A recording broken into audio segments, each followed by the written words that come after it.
de la planificación de Marruecos.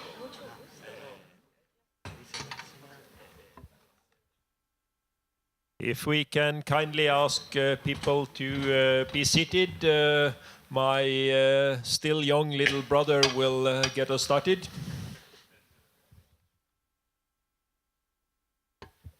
Okay. I do understand that this morning was a very intense morning for everybody, going in different meetings and producing a lot of very interesting exchanges during the Global Forum. We will convene the messages that came out starting from the Development Center high-level meeting that will take place tomorrow. But I think that Brian and Pavel at the beginning of this morning gave you an overview of the main messages of yesterday. Let me just stress two messages from Professor Goldin and Professor Tanzi. Goldin told us that there is a crucial need to think deep and to think long, and that this is one of the key advantages of the OECD. We are in an atmosphere in which we can conduct debate and we are acquainted with policy dialogue. But also Tansi told us that the institutions are the vehicles to carry policies and they matter a lot when it comes to development. You may design the best possible policy, but when they come through different institutions that are implemented in different ways, there are different outcomes. The last point is much related to what Professor Pritchett so forcefully presented this morning. He suggested that simply copying prescriptions is not the way to go, that there are different ways to develop, different conditions to develop, and different development paths. These are very, very important elements for our debate, and we have now to continue the debate. And the intense discussion now bring around the table relevant speakers. We have here, close to me, Ahmed Lahlimi, which is the commissaire au plan du Maroc, pays de remarquable intérêt pour son développement, pour ses changements, pour les perspectives de développement futur et surtout pour une réflexion conduite longuement sur les thèmes du développement et aussi sur les mesures du développement qu'on a plusieurs fois discuté. Then we have Ambassador Acharya, which is the ambassador in charge of the work on least developed countries in the framework of United Nations. And it's a pleasure to have you with us. In one end, we have countries that are emerging, and in the other, we have to keep a strong attention to these developed countries. Then we have Marco de Ponte, which is an ONG, very crucial ONG, represents the fact that we have several voices in development and not only officials, ambassadors, and governments. And it's so crucial to have them around the table. I continue just to introduce everybody before we pass. Alicia Bárcena. Alicia is the boss of CEPAL. CEPAL is probably the institution where economic development thinking was born, with Prebisch in the 50s, and where came the strongest contribution ever to impulsion, to think in terms of development. And then we have Commissioner Piebalgs. And we know what is the weight of the Commission in the field of development, what is the tradition, what is the importance of the European Union in these fields. Okay, these are the relevant people we have around the table for a chat, a kind of fireplace discussion. This is the formula. Let's, in this perspective, I am falling down from my chair. Let's, in this perspective, therefore, start with the first round of discussion. We are all taken by the perspective of the new work that we have to undertake. And we would like to know from the discussion that you heard this morning, what are your first reactions in respect to these themes? We will start with first three interventions, and I will leave the floor to our friend from Morocco, Monsieur Lahlimi. What do you think could be the contribution that we can give in this very important debate on development, Monsieur Lahlimi?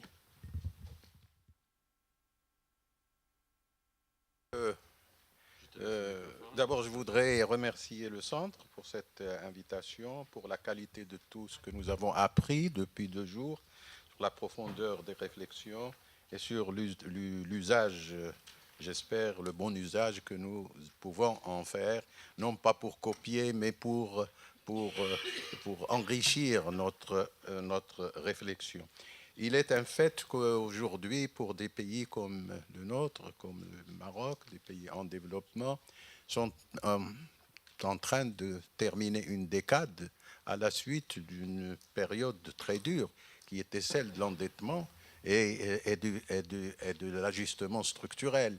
Et donc, avec tout ce que cela a laissé comme déficit sur le plan des structures, des infrastructures économiques, des infrastructures sociales, du développement humain et de la pauvreté. Et par conséquent, aujourd'hui, le grand effort qui a été fait au cours de cette décennie a permis à beaucoup de pays de pays émergents et de pays en développement de renforcer leurs structures, d'investir. Les taux d'investissement qui sont réalisés dans ces pays est énorme. Les crédits dans les secteurs sociaux sont énormément élevés. La pauvreté a reculé. Le pouvoir d'achat des citoyens a augmenté.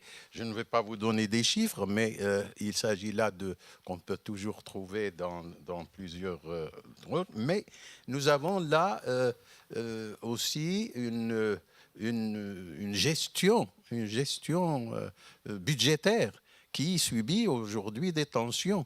Parce que la charge fiscale ne peut pas aller au-delà d'un certain seuil. Souvent, et c'est le cas du Maroc, pour faciliter justement le pouvoir d'achat des citoyens, des subventions ont été données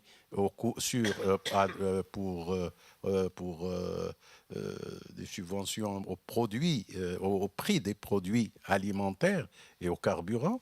Or, ces produits sont en train de voir leur prix augmenter d'une manière terrible et il y a là une situation qui pénalise la prévisibilité budgétaire et qui pose un problème et qui demande donc, à côté de tout ce qui est fait pour la lutte contre la pauvreté, que ces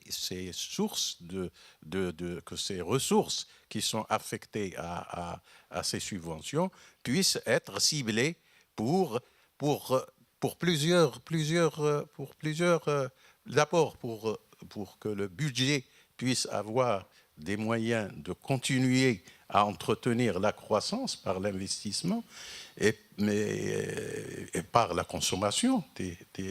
Mais il faut également, au-delà de la lutte contre la pauvreté, aller vers une réforme pour atténuer les inégalités sociales. Il s'est avéré d'une manière très claire que la pauvreté pose le problème des inégalités, est au cœur des problèmes des inégalités. Pour une raison simple, c'est que lorsque on atténue ou on réduit fortement la pauvreté, les inégalités ne changeant pas, ce sont les classes moyennes qui profitent moins de la croissance. Et par conséquent, cela pourrait expliquer que, après que nous ayons eu du temps des ajustements structurels, des émeutes, aujourd'hui nous n'avons pas d'émeutes, mais c'est toute une classe moyenne qui considère qu'elle ne profite pas suffisamment et ces mouvements qu'ont connus plusieurs pays, ce sont non pas des mouvements de la pauvreté, mais ce sont les mouvements qui expriment les inégalités. Alors, or, plus la pauvreté diminue, plus la pauvreté subjective augmente. Nous avons constaté qu'à chaque fois que la pauvreté diminue dans les villes, c'est la pauvreté subjective, le ressenti de la pauvreté augmente. Et cette augmentation du ressenti de la pauvreté va se faire dans les zones où il y a le plus d'inégalités.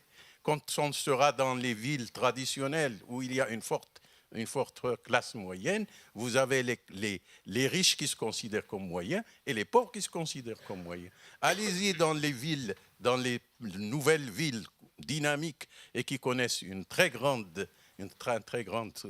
croissance. Alors à ce moment-là, vous allez voir que même les catégories moyennes se considèrent comme pauvres parce qu'ils se considèrent à cette. C'est pour cela qu'aujourd'hui, le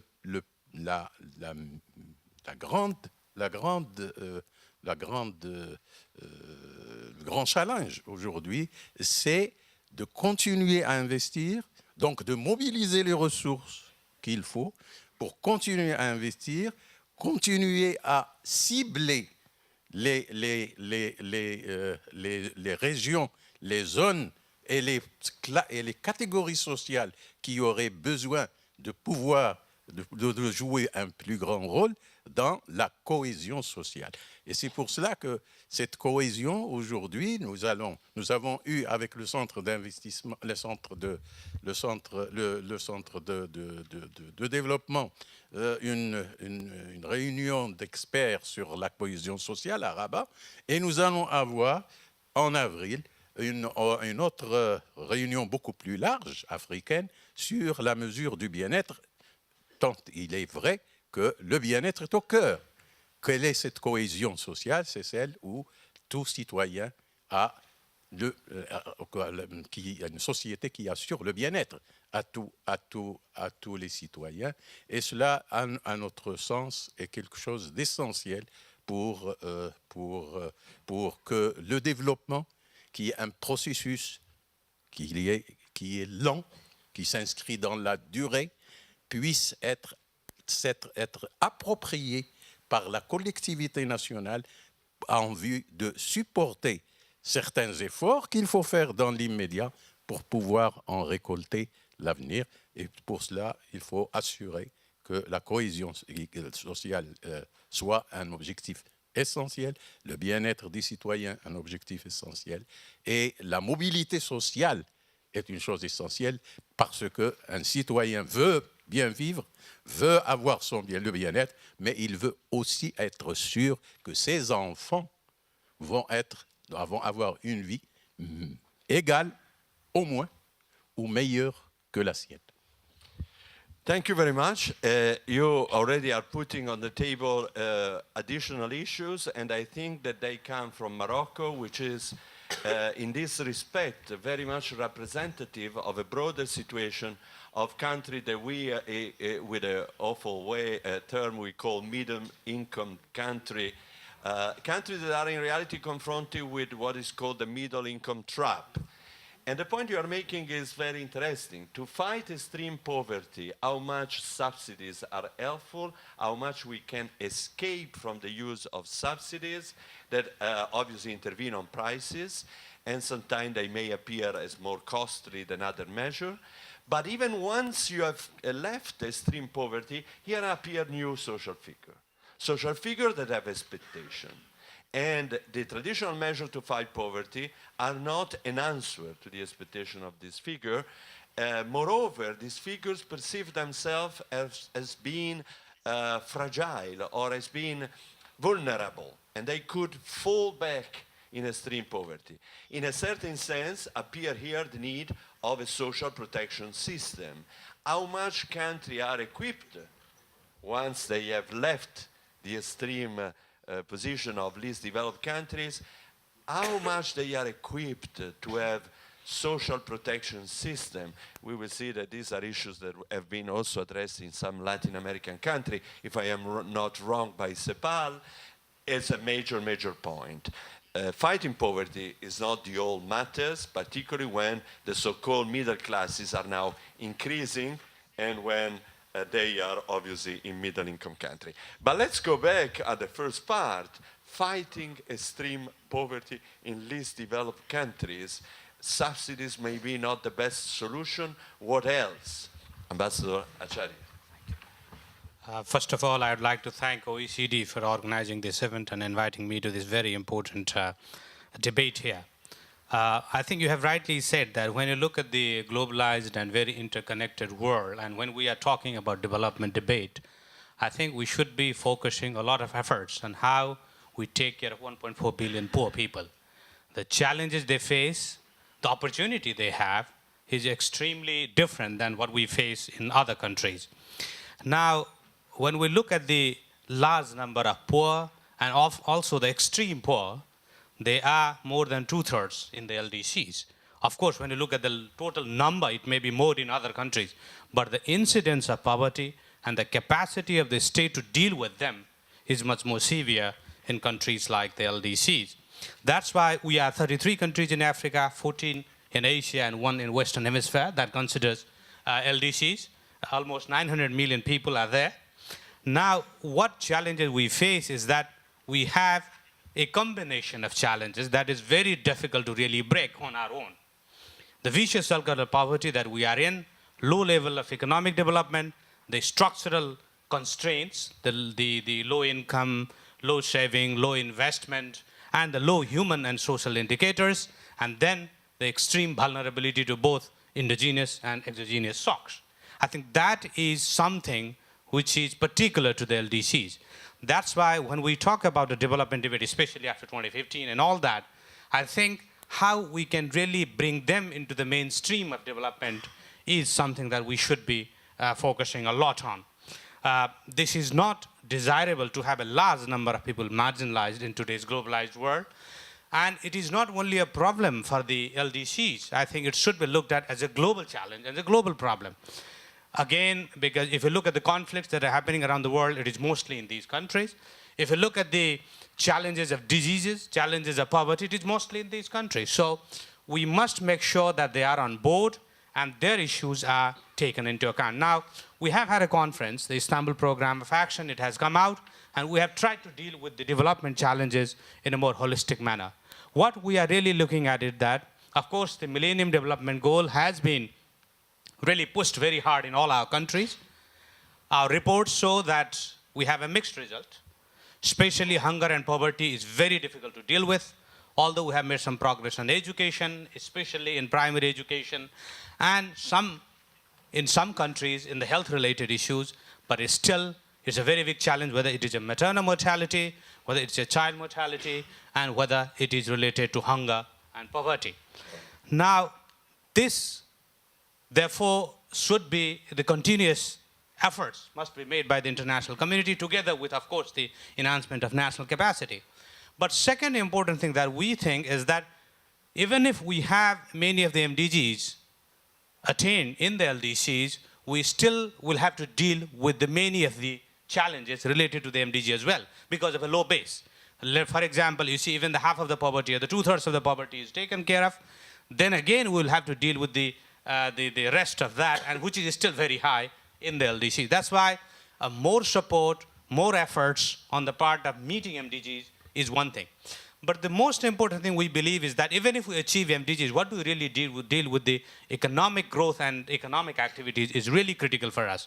We cannot sustain these efforts to achieve social and human development if it is not accompanied by high level of rapid but also inclusive economic growth in our country. You need resources to deal with that. You need sustained efforts to promote employment. You need sustained effort to generate income in all these countries to even continue making progress in the social and human development. Therefore, what we have said in the Istanbul Program of Action, and that is after extensive debate with all our development partners, as well as the countries themselves, is that we must also focus equally on the productive capacity development. When we say productive capacity development, of course, infrastructure is key to us. Of course, the agriculture, because that is where we have almost 2/3 of the people dependent on it. Therefore, agriculture is critical. Energy poverty is really a very big challenge. And that's why we must make sure that productive capacity is really given a due focus. if you look at the overall investment in the LDCs over the last 10, 15 years, whether it is from outside or from inside, it has really gone down. So we have to make sure that while not reducing our investment in the human and social development, we must make sure that there is more investment in the economic growth and activity. I think that is the biggest challenge that we face. And finally, I would also like to say that when we talk about vulnerability, whether it is the economic and financial crisis, or the food crisis, or now the climate change related crisis, it is having a disproportionate impact on the poor, and especially in countries like ours. For example, we depend so much for our investment on ODA. We depend so much on our trade with the developed countries. We depend so much on tourism coming from the developed countries. And of course, that means the countries, emerging countries as well. But if we have had the economic and financial crisis in these countries, it is having a cascading impact on all of us. That's why we have to look at how we can look at the challenge that we face, which is now much more severe because of these crises than it used to be in the past. Therefore, we must create a mechanism whereby these shocks can be absorbed, whereby our resilience can be really developed. I think the standard mechanisms that we have really cannot take care of the food security problem, the climate change related problem, the economic and financial problem, and then its combined impact on the LDC. And finally, I would also like to say a couple of words on the resources, because that was, a lot of, yesterday and today we have a discussion on the resources. When we talk about domestic financing, naturally it is very important for all of us in the LDCs that we must enhance our capacity domestically as well for financing our development. There is absolutely no doubt about that. But when we look at the overall low level of development and the capacity, there is a long way to go. So there is a huge gap in terms of the expectation of development, the requirement of development, and our domestic capacity. Of course, if you look at the figures and the statistics, yesterday and today we have heard, and we have done a study, it is between 10 to 13% of GDP is the revenue that we get. Whereas the requirement for at least a 7% of growth rate, if you look at the population growth rate, which is very high in the major LDC, and the very low level of development, we need an investment of at least 25% to GDP. How are we really going to fill the gap between the two is a major challenge. Of course, we will improve our tax. We have done that. I think it used to be about 7 to 8% over the period. But now we are growing towards 10, 13, 14% in many of the LDCs. But we have a long way to go. Therefore, tax administration, promoting the tax base, and all that is important.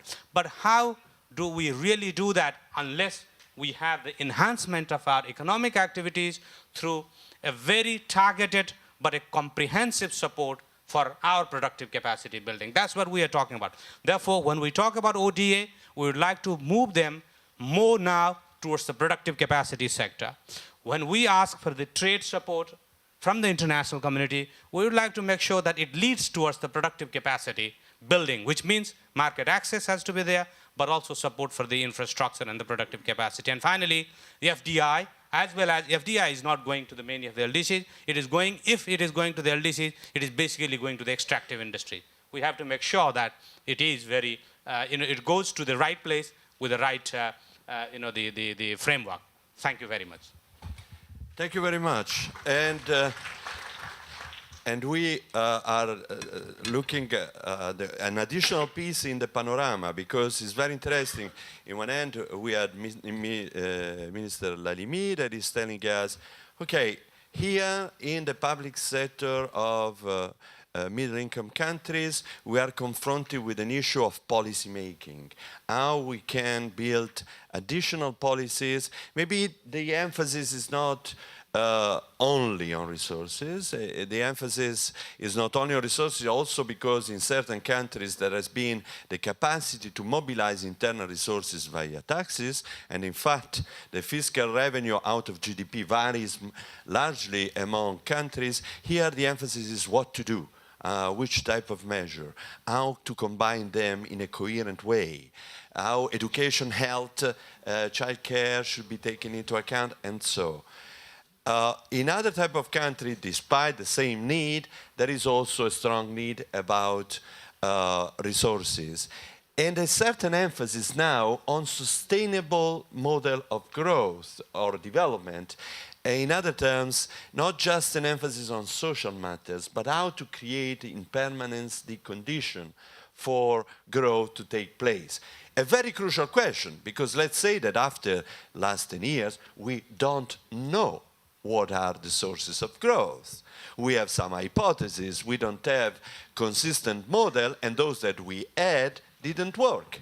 And therefore we have now to rethink on what could be the engine of growth and how to adjust them knowing that each country is different. And therefore how to restart our work in a more effective way than the one that in the past we have done. But in both cases, if you need policies, you need also implementation of policies and a good and appropriate relation with how to do things, and therefore with the actors. And I think that it comes very well now, the moment for Marco, to tell us, you are not a public actors, you are looking at the action of public actors, sometimes complementing, sometimes criticizing it.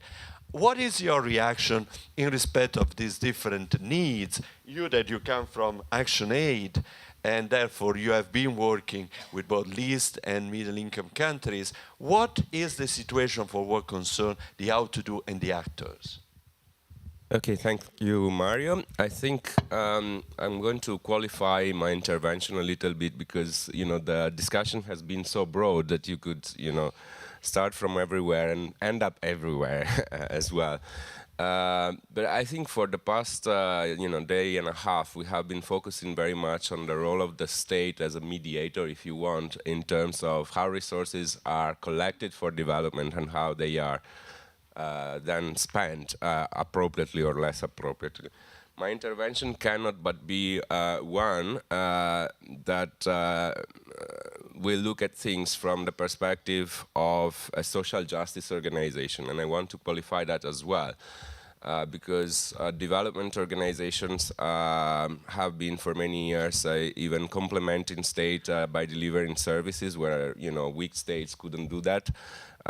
That's definitely not the perspective that informs what we do or we try to do, because we are more of a federation of national associations that engage with civil society at the local level, wherever, actually, in developing countries, as well as in the middle-income countries, as well as the OECD countries, and I will come back to that one. I also want to qualify what I'm going to say by indicating that because I'm a national, a citizen of Europe, I will cross-reference somehow what we do, in least developed countries with what we do in a country like my homeland, that is Italy, because I think the division of roles is becoming more and more blurred.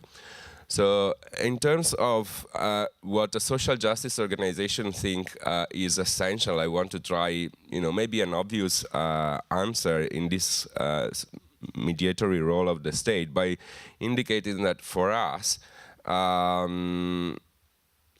active citizenship and participation towards building a functional democratic system is an essential element. I think many of the speakers have indicated that this is an essential ingredient of a recipe. And how do we, it's a recipe for success, and how do we try to work to produce active participation of an active citizenship? We do that at the national level or at the local level alike. At the national level, we are trying to go, and when I say we, of course, I'm talking about my experience of ActionAid, but I think also other organizations, in inverted commas, development organization. We are trying to go beyond the role of watchdog, which is something that the OECD draft strategy also refers to, and we try to cooperate in the policy-making efforts by working together with the state at various levels, from local panchayat in India to the national government. We're not in Morocco, but any of the countries where we operate. And just to give examples, this is also applying to OECD countries. In my own country, for example, we are now seconding staff to the a new Ministry of Development Cooperation. That's the first ever in my country, Italy. So they are, tapping on our experience, so that the appropriate policies can be reviewed and designed. At the local level, we do much more of, what you would expect more of a development organization, but not so much by delivering services, as I said, but for example, engaging local communities in economic literacy development, so that they can understand and hold their local governments accountable for the choices that they make. So there is so much focus on accountability both at the national, international, and local level. I must say, we have to qualify this with a caveat, and which I think is essential.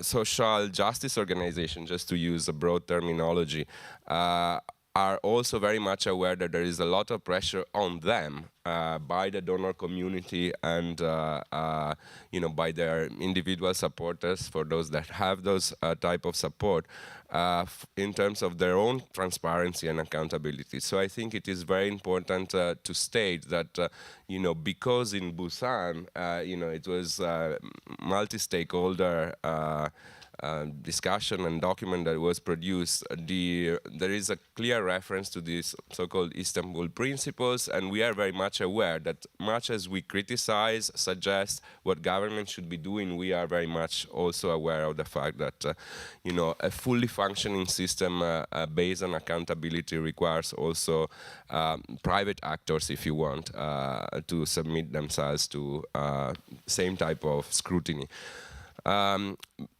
I have a few observations. I think it is important, and I think it's been emphasized over the past 2 days by many speakers. It is important to recognize, I think, that citizen participation and the politicians and policy makers' responsibility together are relevant at any latitude. There's no division between what we do in least developed emerging economies or richer countries. I think this mentality, if you want, or mindset of us and them really needs to be broken. I think in the draft strategy of the OECD, there's a clear signal that this is something that people are trying to be doing. Maybe less, but Commissioner might speak to that later, maybe less clear is that effort to distinguish what we do, for example, in Europe and outside Europe in the agenda for change that was a recent communication of the Commission. The demonstration, in my opinion, that this is relevant at any latitude is everywhere. Again, if I refer to my country, and I think, for example, at the messaging of the current government versus the previous government in terms of the duty to contribute to public finances, in the turn of few months, you have seen a completely different message of responsibility coming across from the top level of government to individual citizens. Another observation I have is that when we talk about mutual accountability and the social fiscal contract that many refer to, there I see a role for OECD that is emerging quite clearly, refocusing on accountability on an accountability framework that is capable, that is focusing on outcomes rather than output is something that I think this organization can contribute a lot to. So it would be good to explore how we do that once the strategy is approved, and how we do that means the organization, the member states, and obviously civil society alike. I have a caveat on the relationship between generally IGOs and, particularly OECD and civil society. I think it's all very good that, basically a consensus building machinery is in place, where we have opportunities like this one, we share ideas. But also we have to be very careful about the fact that there is a need for more structured and formal consultation with civil society, not just INGOs. I think if you invite people like me, you get an opinion, fine, you might like what I say, but in a way you have to recognize that also civil society, INGOs, trade unions, associations, they have their formal mechanisms to input in anything like a strategy. And that is also part of leaving accountability through in a very important thing. And this is not just a process thing. It is important to go through the structured consultation, because otherwise we might miss certain dimensions. I was very glad to hear Mr. Lahlimi talking about inequality. I think, for example, in how we are designing the strategies within this organization so far, we might be missing the different emphasis that the fight to inequality and the emphasis on redistributed policies need to get if we don't go through structured and formal consultation with the civil society at large. So it's not just a matter of process. It's a matter of getting to the real results. I'm coming to a conclusion. I think where is it that the relationship with civil society can be really add value? I think it's all very good to see that, for example, my staff would engage in very specific discussions on how to do, better transfer pricing policies, how to design very detailed guidelines on food security, whatever. Yeah, but at the end of the day, organizations like ours would add one more brain to 1,000 brains that would think of very specific technical issues. I think in a way we're all part, if we want, people like us here are all part of this sort of ivory tower where we think and we maybe do not confront the reality of everyday life. Where INGOs and civil society at large can really add value is in terms of outreach, reaching out to the general public, company leaders, the members of professional associations. So in a way, if we want to really build capable states that are able to implement the policies that they have designed, the collaboration with civil society probably will need to focus more on how we together reach out to the, those constituencies and general public. And I'll conclude by saying that it is very telling, in my opinion, that a national social justice organization like ActionAid is in Italy or in any other country, federated as it is, in my country, for example, has decided to make the focus of its own strategy an effort to sort of wake up Italian, sense of duty and responsibility towards the state. And that is exactly the same thing that is happening in India, Malawi, Kenya, wherever. This is our role, and this is where we can collaborate. Thank you. And thank you for inserting several dimensions, but I will pick in particular two because they seem to me extremely important. The first is that you recall to us that when we say state or public sector, sometimes we are oversimplifying. We think that the national government in themselves are all the actors. And in reality, you recall to us how much the role of local and regional authorities matters. It's not by chance that in EU country, for example, 70% of the public investment are done by local authorities. And therefore, if we do not consider the alignment or the voice of these authorities, probably we are missing a train.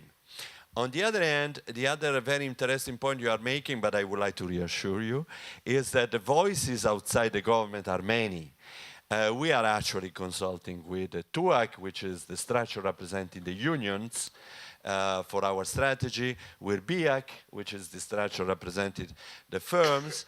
In the other rooms, there is a meeting of a series of very large firms discussing now about the strategy. So we are trying to enlarge our contact, but you made a very strong point. apart from the traditional civil society actors organized, there are many others. How to reach them is a serious issue. I give the floor to my older brother to continue. Thank you, Mario.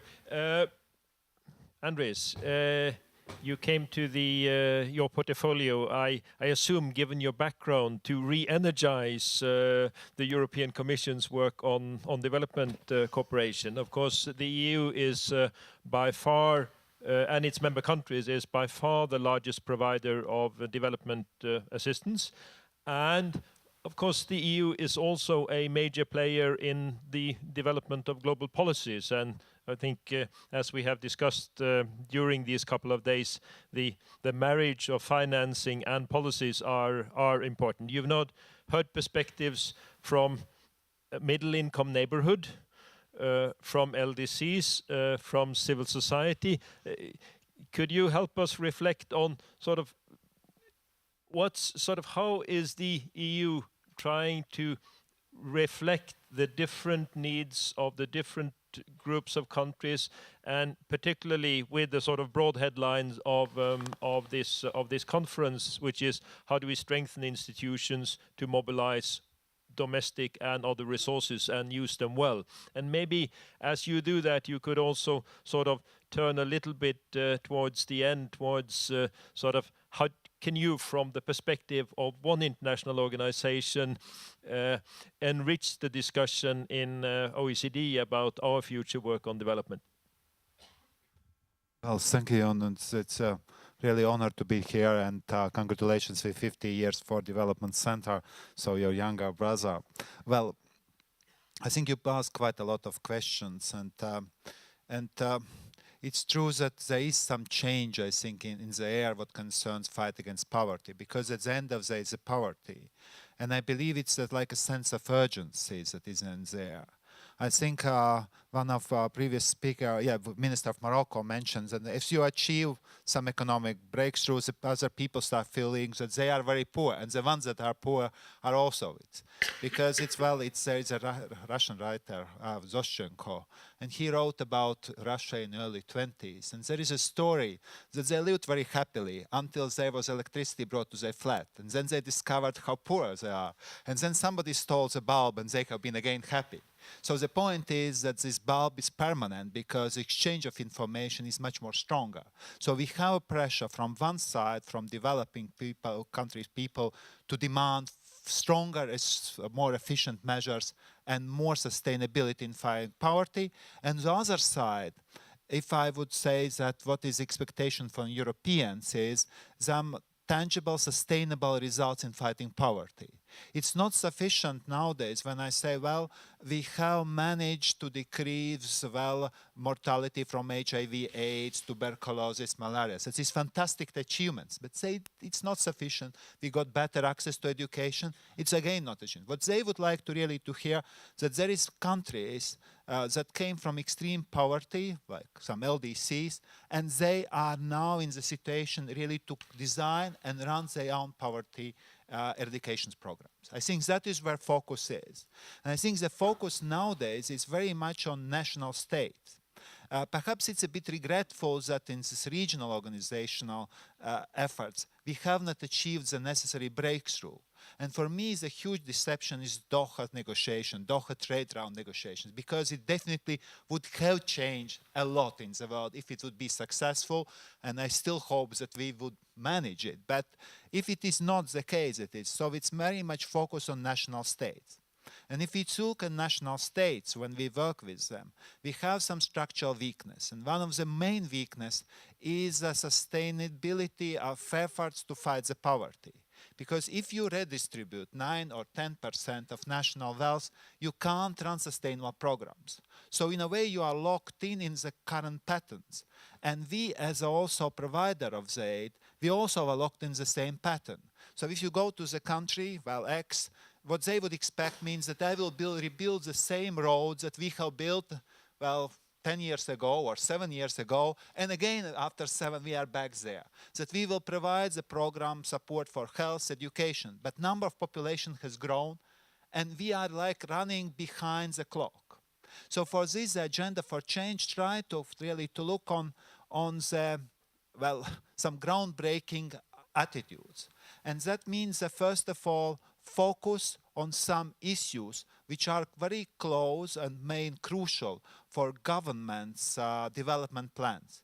And that unlocks the potential of civil society and private sector. So that means to address the real bottlenecks that are in the development of the country. And for this, well, there are a couple of elements that I would name. Well, one is definitely element is related to private sector in the country. Well, it's always governance. That is very clear that without stable governance, well, no investment will be coming. But then is the access to energy. That is very big bottleneck, and governments and private sector in itself does not matter, can solve it because it's long-term investment. So the risks are too high. And access to finance, especially to small and medium enterprises. So I think that is where we would very much focus just to unlock this potential. And additionally, elements that is very crucial is public finance management and all that relates to tax administration. Well, even in most developed countries in the world, this is always permanent issue. And if you see the packages that we are going inside the EU, it's basically very much focused on public finance management, on tax collection, on redistribution of national wealth. And I think that is crucial that we focus on this. Because if it's not the case, I think that development stream, even increasing, it will be less efficient in really fighting growing poverty or perception of poverty. Because in a lot of cases, perhaps people would be objectively living better than in previous time, but their demands will be higher. And what we see from the waves, well, the territories close to the EU, with different elements. But definitely what people expect, that governments will take more care of their lives, giving more to their rights and also economic rights. And I believe that is not achievable if you don't focus on this issue, and donors could be supportive of it. So that means that what we would like to do with the money to focus on the areas where we can create more value added and somehow try to unlock us from traditional areas where still the needs exist. And it will be extremely difficult dialogue for the next financial period with our partner countries. Because whenever I talk, they would like to be exactly in the same areas where we are now. And they don't see us outside this place. But there is another aspect I touched upon on this Doha development round. But I believe it is this policy coherence for development, what is broadly called. It is definitely crucial.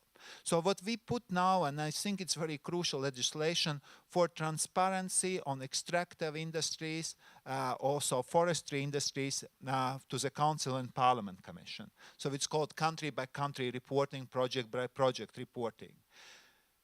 If we see the financial flows, much more outflows are from the countries than inflows. And our partners say, well, you need to make a strengthened regulation in your places that these capital outflows, particularly illegal, do not happen. And we are doing it, and we will continue to do. But it's much better that the conditions in the countries actually are that they don't leave the country. So it's more efficient to focus on the countries itself, that it is the income streams are captured, and the conditions are also interesting for legal streams to stay in the country. And that's why I would say this legislation is groundbreaking. I hope that it will adopt it.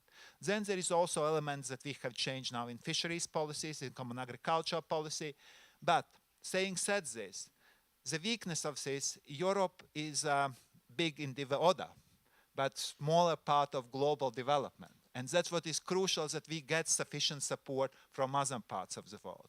And it's not only OECD countries nowadays. We need China, India, Brazil also on board, Russia on board on these issues, because alone we are not sufficient enough in this process. And I would say this policy coherence for development, we need to develop good vehicle. I hope that Rio +20 could be one step forward in this direction. But knowing this, that while these global conferences are rather difficult to move, I still would call on G20 process to be more efficient in delivering. Just one example, and I will finish there. For more money for development and climate change is proposal for financial transaction tax. I know the tax per se is not something that is very, very well positive. But I just saw a report from Oxfam.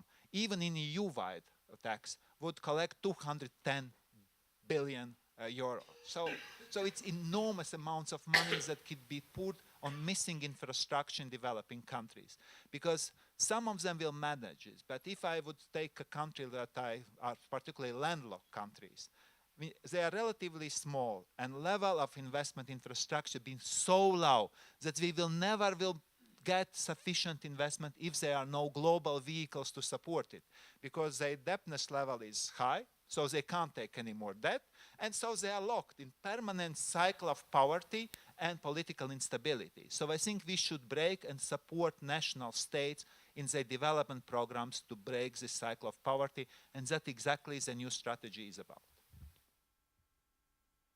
Thank you. I'm happy that you also brought a sort of global perspective on policy coherence into the picture, and the importance of engaging all stakeholders and all countries in that discourse. We've had a sort of North African perspective. We've had an LDC perspective, which of course is very much an African and partly Asian perspective. We've heard little from Latin America, and so Alicia, give us a Latin flavor to this discussion, and maybe also use the opportunity to reflect a little bit on the experience you've had in your cooperation with the OECD and how you see we could sharpen our role. Thank you so much. I'm very happy to be here and very grateful for the invitation to participate in this birthday party. I want to talk about two things. Where is Latin America and the Caribbean today? And as you said, why are we here? And why do we believe we can build a very constructive relationship with the OECD Development Center, may I say, basically. And I'm going to say why. Where is Latin America today? Latin America has gone through 3 decades, very difficult decades. This year, Latin America is going to be 30 years after the debt crisis. I don't know if we're going to celebrate it, commemorating, or whatever, but it's going to be 30 years since we enter into what we called the lost decade, the decade of the 80s. In the decade of the 80s, Latin America ended up being a continent of 50% poor people at the end of the decade of the 80s. In the 90s, we entered into a decade in which we went into the Washington Consensus. And of course, it was true, because we emerged from a high indebted situation, inflation, hyperinflation. It was a disaster. Okay. In the 90s, I think Latin America learned a lot of lessons. But one of the lessons we learned, first of all, is that macroeconomics is very important. Growth is essential, but not sufficient. Not sufficient. At the end of the 90s, Latin America was 44% poor people, from 50 to 44. Only 6 points advance. Why? Because we applied what we call assistential policy.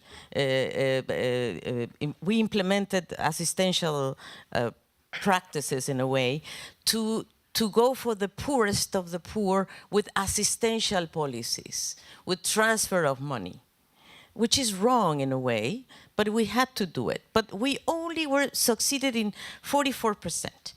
Now, this decade, which has been the most interesting one, I think, because where is Latin America today? Today, we understand that macroeconomics counts. We have to have a deficit management, fiscal policies that are in place, good institutions on the macroeconomic front, but we also know that growth is not synonymous of development.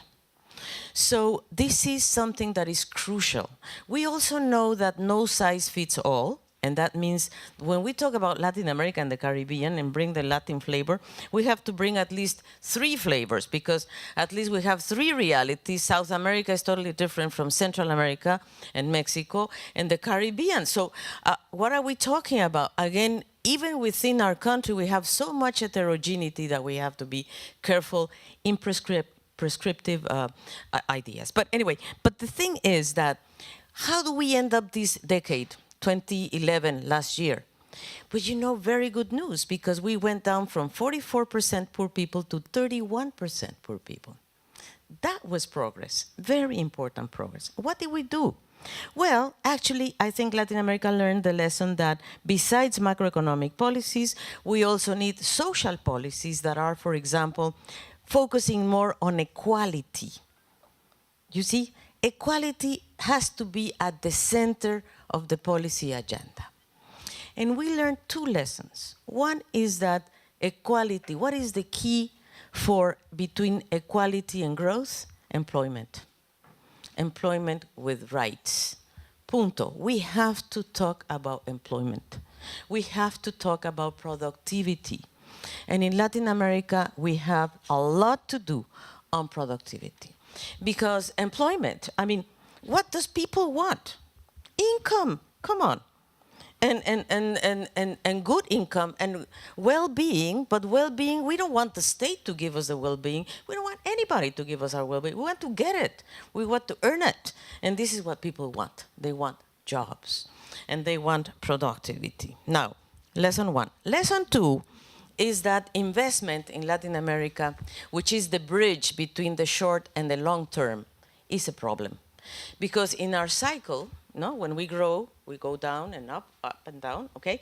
Investment in the last decade went so down. From the 70s to the 80s, it was incredible. And investment, when we went up in the cycle again, it only was able to catch up only 2 or 3 points of GDP. Where is Latin America today? 20% of GDP investment. Not enough. Not enough. Look at Asia. And I'm not talking only about public investment. I'm talking about public and private. Let's make no difference. But investment, when we go down in the deceleration of economy, we don't catch up when we go in the boost. So this is the problem. We go down 4 points, we go up only 2 points. This is historically what we are now analyzing in Latin America. So that's where we are. We know that these two key factors, employment and investment, are essential. And institutionally speaking, my friend from the social actors, I have to tell you that in Latin America, we came to the following conclusion, and that is, we need to reevaluate the equation between the state, the market, and society. And no size fits all. If you're going to tell me that you need 50% of private sector and 50% of I don't know what, no kidding. Let's remember our keynote speaker. No way. Each country, each society has to decide what is the social density you want. How much state, how much market, how much state, market, society. How much do you want? What's the social density you want to create? Because social cohesion is about social density. So this is and the main gaps that we are facing today, long term, because of course in the short term we are all facing, all of us here, facing a lot of things. I mean, we are very alert in relation to the global crisis. We are very worried about what's happening in Greece. We know that contagion might come. All of that is there. But of course Latin America is growing, slowly but growing. I mean, the engine is not off, it's there, you know, but it's not enough. Because we have a very essential, I would say, we have 4 essential problems. Number one, what I said before, investment. 20%, not enough. Joao Carlos Ferraz said we need 5% annually to at least close the gap with infrastructure. Correct. At least $200 billion Latin America has to invest in infrastructure. At least annually. That's the gap. In inequality, big gap. We are the most unequal region of the world, not the poorest. Let me give you a piece of information. You're going to love this, because Latin America, the most equal country in Latin America is Uruguay. And the Gini of Uruguay is more or less 0.4%, more or less, which is very similar to the most unequal country in Asia Pacific, which is the Philippines. So that's where we are. I mean, no, Uruguay, which is the best, is the worst in terms of Asia Pacific. I mean, come on. So inequality is a big issue. And then productivity. Productivity, productivity, productivity. And what I mean there is that we have to close the gap between the small and medium-sized companies and the very high-tech companies. That's our problem. We have a convergence. We have to go to productive convergence, yes or yes. And this is prevish, structural change. Structural change. We need development is equivalent to innovation and structural change. Now, why are we here? Why do we come here? Well, basically because we believe, as I said before, that we need to first to put in place something that I believe is essential, the social covenant, this new equation between the state, the market, and the citizens, etc. One expression of that social pact is the fiscal policy. That's essential, because if I want to finance my development, if I want you, Mr. Piebalgs, to come and finance my development in Latin America, you're going to say, why? You're a middle-income region already. Come on, why are you not paying your taxes? What's the problem there? I mean, why your citizens in Latin America are not paying for their own development? This is, for me, essential. So I am in favor of taxes, to tell you the truth. And that, I think we are in a different approach from OECD at the moment. That's why, not with the center, but maybe with the mainstream, but because in Latin America we have three problems. We have very, very low tax burden, the structure is totally regressive, and then we spend very badly. So, I mean, a disaster. So, the thing is that if the citizens of Latin America and the Caribbean are not willing to pay for their own development, we are in trouble. We are in real trouble. It's a citizen thing, it's a democratic thing, it's a civic responsibility, and we have to sell it that way. The second thing is that, and that's the social pact. And then the civil society can come and say, how are you spending my funding? That's a different story. But at least tell them what you're doing and spend enough. And this is where I think, and let me link this with OECD Development Center. We come here to OECD, first of all, with clarity of what we want. Not clarity of what you want. I'm sorry, to be very blunt. False dilemma. I mean, this morning Brian Atwood was saying, oh, no, because OECD should not go and teach people outside and knowledge sharing and da-da-da. Forget it. False dilemma. The first thing is that the recipients, in this case we, but we can also be donors of information, knowledge, experience, maybe not money, but also probably. But anyway, what I mean to say is that, first of all, you need to have clarity of what you want and where you're going. And for us, equality at the center, productive development, employment, fiscal policies, sustainable development. These are priorities. And this is not mine, by the way. This is the governments of our region discussing these priorities. And Brazil is around here, so they know what I'm talking about, because Brazil has a very interesting policy on this direction. So anyway, but the thing is, once you know what you want, then you come to your partners. And then you say, okay, OECD Development Center, you know, I want from you 4 things. I need your fiscal experience, because it's very important, and we need to do the statistics together. I need your methodologies.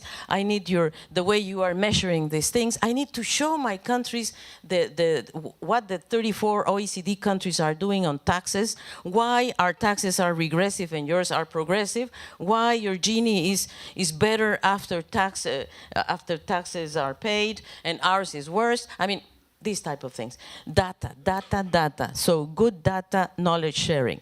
But with our lessons, you see, we have to take our own conclusions out of the data building. So data on fiscal.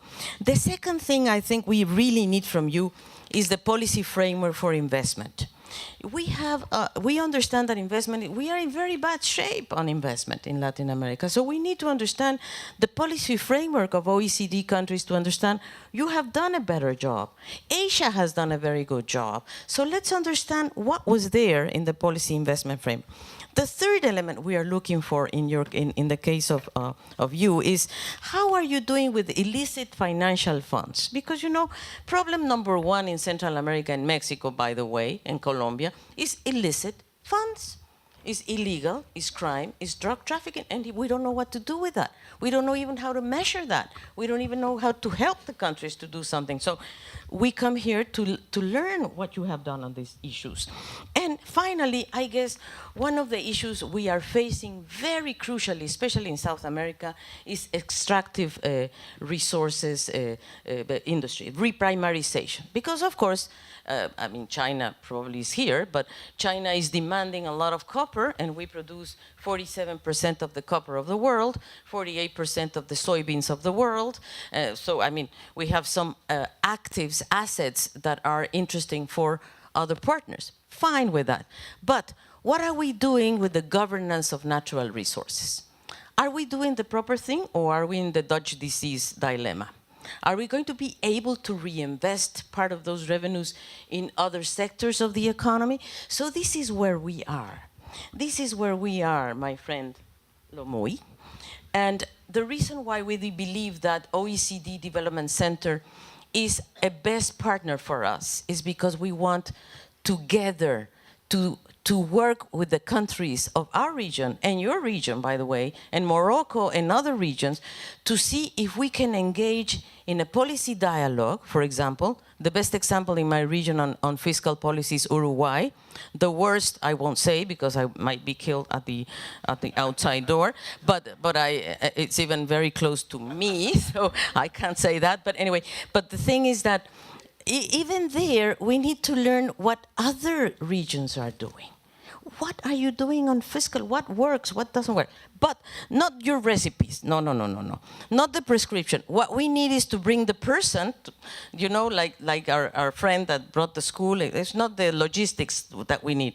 We probably need the logistics too, but I mean, but we need the guy that comes here and says, the political economy of the fiscal reform was that I had to fight, you know, with the parliament, or I had to kill or I had to sequestrate the fiscal reform committee because it was a disaster. Because that's the political economy of the problem. It could be perfect, but in Paraguay, if I want to go in and say, well, listen, fiscal reform, you need to do A, B, C, D. Yes, thank you very much, but go to the parliament and understand what's going on there. So this is what I think we can do together.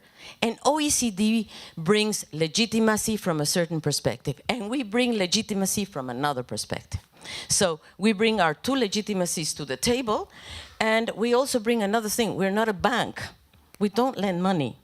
So people believe on us a little bit. I mean, in our ideas, and many times the governments don't have time to think, ministers, don't you? I mean, you have to resolve so many things that you don't have time to think and to say, okay, what do I do? What do I need to do? So I guess we have a lot to work together on policy coherence, multi-sectoral approaches.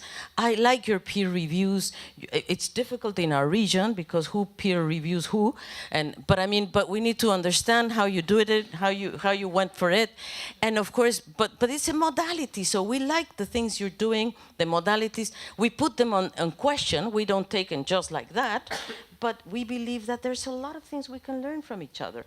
And of course, we will invite you to our seminar on 30 years of the external debt, because that's going to be interesting. We could invite Greece and Portugal, and you see what I mean? But I mean, and of course, we will definitely be happy to have you there. Thank you. Thank you. Without entering further into an attempt to define what Latin is, I think some of us who come from the northern part of Europe, we still sense that there was something in this presentation that was different. But thank you for that too. We are 5 minutes after when we were supposed to end.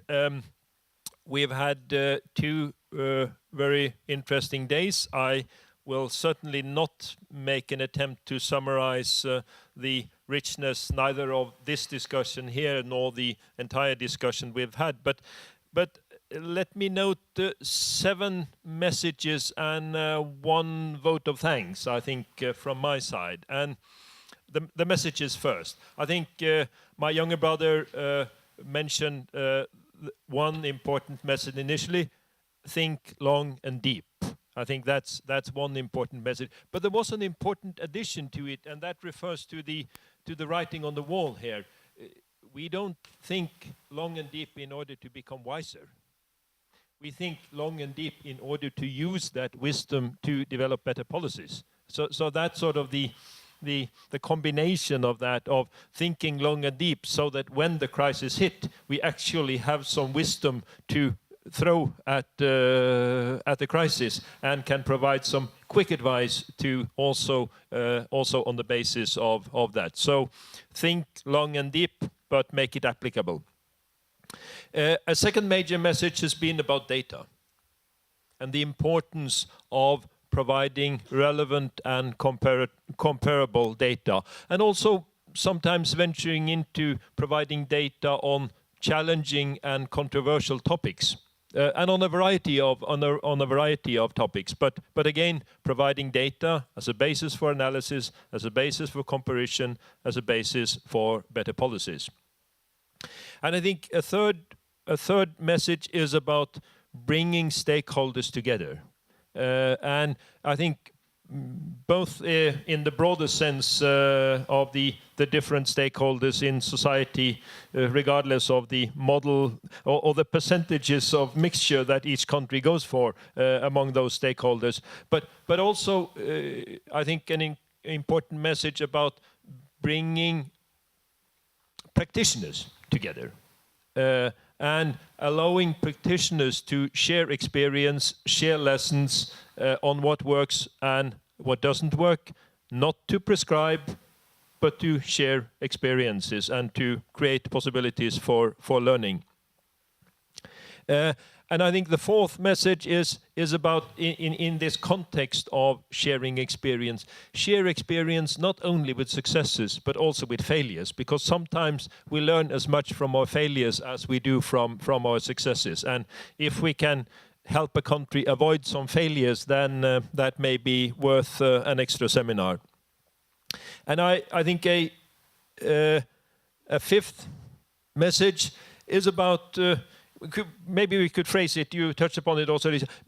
Let's be proud that we are not a funding institution. Let's use the comparative advantage that arises from not being involved in funding, from actually being able to discuss policies, share policies, without that being linked to financing.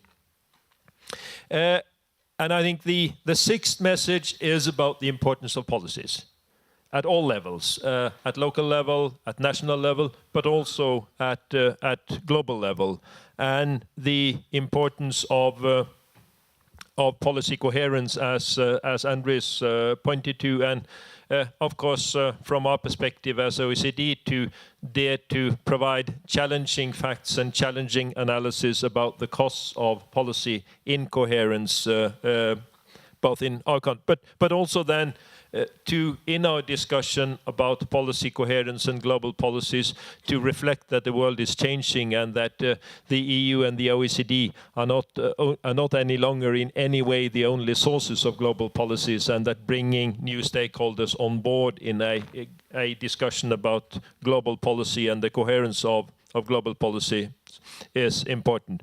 And then seventh, natural for me, since we were fairly heavily involved in Busan, is to remember the commitments, the alliances we built in Busan, the commitments we made in Busan, and in our context here, particularly the one about helping each other to build better institutions, more effective institutions, but without falling into the trap of isomorphic mimicry, as we were reminded earlier this morning. Where do we take this forward? We've heard a lot. We've learned a lot, many of us, during these 2 days. Of course, for many of the issues, there are current processes for the OECD development strategy. There is a process that will end up at our ministerial meeting in May, where some of you will be present, which we hope will agree on the overall framework. And then the rest of it will be implementation, and where we will rely on all of you in order to contribute to that. Lastly, as always, some of us sitting up here, and sometimes you may get the totally wrong impression that we are in any way sort of should be given the honor for the success of this meeting. That's of course not the case. Mario and me, we are just sitting here and pretending to be responsible, because there's a large group of people who have really made this a success, and I'm not able to mention all of them because that would be 30% of the OECD staff, and that's too many to mention. But Federico is here.